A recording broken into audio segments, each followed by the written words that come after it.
বর্তমানে ভারতের বাংলা সিনেমার জনপ্রিয় অভিনেত্রী রচনা ব্যানার্জি। তবে এখন সিনেমা বা অভিনয়ের চেয়ে তিনি ব্যস্ত রয়েছেন সঞ্চালনা নিয়ে।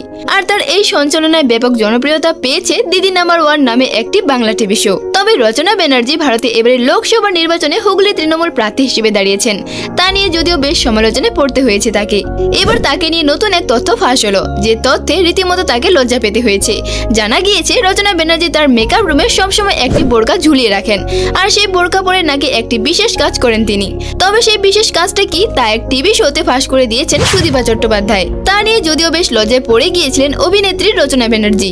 কিছুদিন আগে এক টিভি শোতে সুদীপা বলে ওঠেন, রচনার ঘরে সবসময় একটা বোরকা ঝুলে থাকে, আর সেই বোরকা দেখে আমি রীতিমতো অবাক হয়ে গিয়েছিলাম, আর মনে মনে জানতে চেয়েছিলাম ঠিক কি কারণে বোরকাটি ঝুলছে এখানে।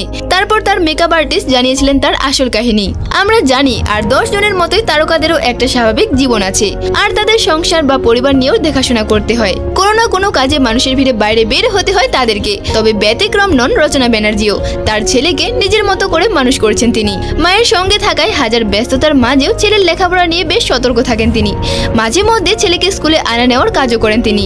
রচনা যেন সবসময় সকলের সামনে এসে চলাফেরা করতে পারেন সাধারণ মানুষের মতো, সেই কারণে রচনার মেকআপ রুমে সবসময় বোরকাটি রাখা থাকে। পথে ঘাটে তাকে যেন কেউ চিনতে না পারেন, সেজন্য এই বোরকাই অভিনেত্রীর একমাত্র ভরসা।